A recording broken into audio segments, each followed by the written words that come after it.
Hello everyone, मैं अनामिका शर्मा आज फिर आपके पास एक विचार के साथ। आज का विचार क्या है? आज का विचार ना एक बहुत हॉट टॉपिक से जुड़ा हुआ है जो इस समय चल रहा है, ज्योति मौर्य का। मैं ज्योति मौर्य के बारे में कोई बात नहीं करूँगी क्योंकि सही गलत जो भी है ये उनका अपना पर्सनल मामला है।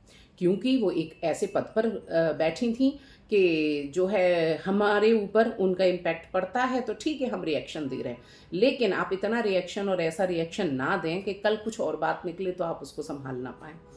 दूसरी बात, मेरा मेन मुद्दा ये है कि मैं एक मीम पढ़ रही थी, अभी एक मीम आ रहा था, अभी कुछ आ रहा था कि मैं तैयारी कर रही हूँ तो ब्लॉक, इस टाइप का मीम ना डालें। और एक न्यूज़ आई कि जो पति हैं वो कह रहे हैं हमें हीरा ठाकुर नहीं बनना, तो अपनी वाइफ को हमने वापस बुला लिया। तो एक बात बताइए कि एक स्त्री से पूरी स्त्री जाति को आप जज करेंगे?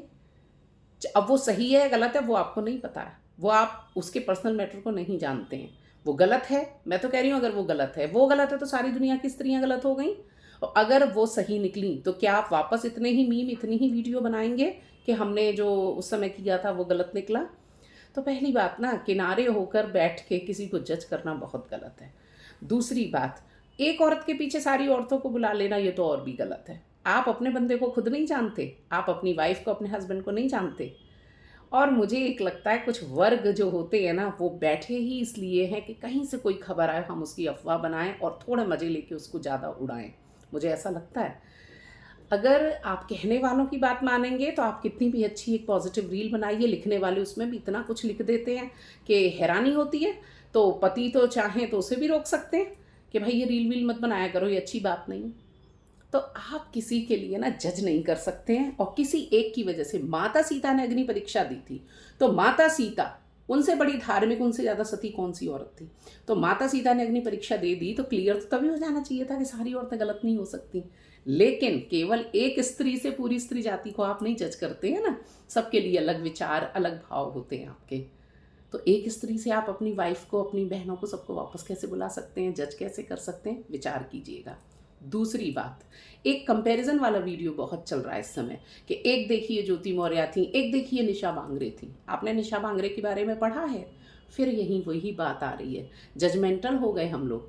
पहले उनके बारे में पढ़िए ना, पहले पढ़िए उनके बारे में कि उन्होंने जॉब क्यों छोड़ी थी। आपको लगता है कि छोटी सी बात के लिए कोई इतनी बड़ा पद का इस्तीफा दे देगा? दे भी सकता है, अपवाद भी होते हैं, लेकिन पर्टिकुलर आप उनके बारे में कंपेयर वाली न्यूज़ डाल रहे हैं, मीम्स डाल रहे हैं, वीडियो डाल रहे हैं, तो पहले गूगल बाबा आपके पास है, सर्च मारिए अगर आपको कुछ जानना है तो। एक स्त्री की वजह से पूरी स्त्री जाति को आप चिन्हित नहीं कर सकते। और क्या ऐसा हुआ है समाज में कि इससे पहले कभी किसी ने ऐसा कोई काम नहीं किया है? तो आप सब काम छोड़ के उसी में लगे हुए हैं, वही न्यूज़ पढ़ रहे हैं, वही सब कर रहे हैं, उन्हीं के बारे में बातें कर रहे हैं। सही गलत ये उनका अपना निर्णय है, अपने आप वो भुगतेंगे। लेकिन हम अपने घर की औरतों को अगर उस वजह से दबा रहे हैं तो हम बहुत गलत कर रहे हैं। और कुछ तो लोग कहेंगे लोगों का काम है कहना, और इनकी बातों में काहे को हमें आना। सच बात ये है। तो आप देखिए, पूरी स्त्री जाति को जज ना कीजिए एक स्त्री की वजह से। आज के लिए इतना ही, फिर मिलते हैं एक नए विचार के साथ।